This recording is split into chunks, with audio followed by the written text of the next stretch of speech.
Hi everyone, this is DK Autos and I'm going to show you how to change the fuel injectors.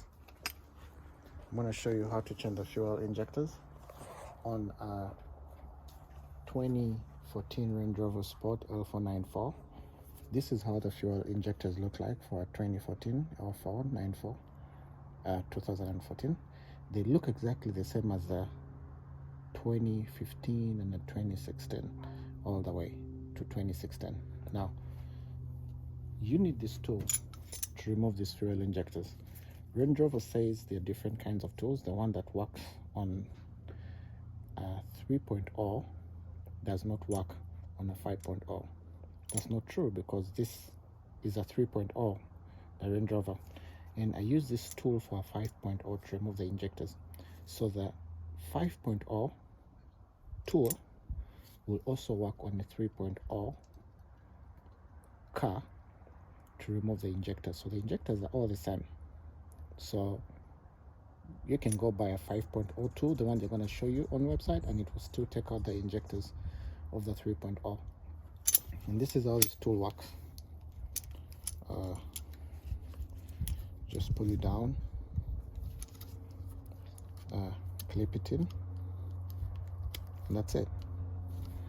And these plugs are going to be, these injectors are going to be on the sides of the engine. After you remove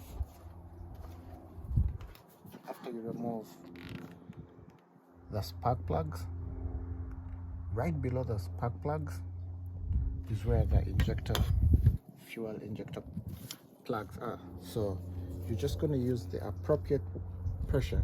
Just push down and pull, and it will come out.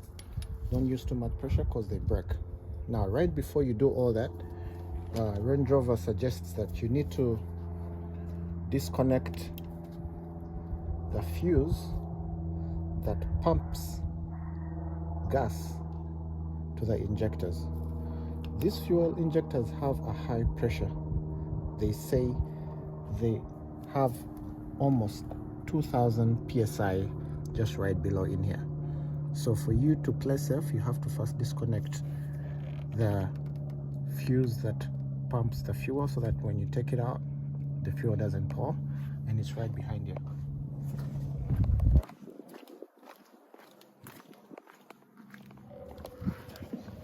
So this is the fuel pump fuse that you have to first disconnect before you remove the injectors. It's going to be on the 1530. It has a 30 number. You just pull it out. It's on the 15. It's a 15 one, so you have to count 1 2 3 4 5 6 7 8 9 10 12 13 14 15. So it's just going to be right here. Pull it out and start the engine. When you start the engine, let it run until it cracks itself. That's it. Okay. When it's done with the cranking and it's not running anymore, you come remove these spark plugs. It's just disconnecting. Pull that up and pull it out. When you remove the spark plugs, right below the spark plugs there is this injector rail. You're going to open it up. You're going to use this to adjust this button here and put it out. It's just pulling it out, nothing much with it. Of course there is a screw that is going to be holding it right below the spark plugs. You'll have to use the 8 socket to remove it, and when you're done, then you have to use the T30. So you're going to need a T30 to remove the spark plugs all the way down.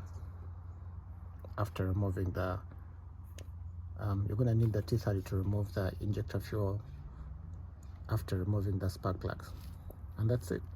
And all you need right now, you're going to need the T30, you're going to need the 8 socket, and you're going to need the 17, and you're going to need this too.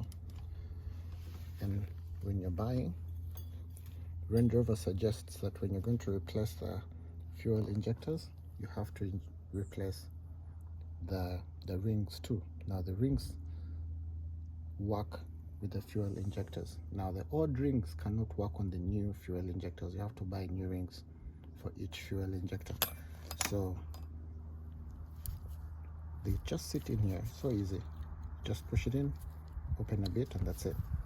And that's how it's gonna be. And when you remove this, it's best to replace the ring with the injector. Now these are my old injectors. I took them out. Some of them are broken, some of them are messed up.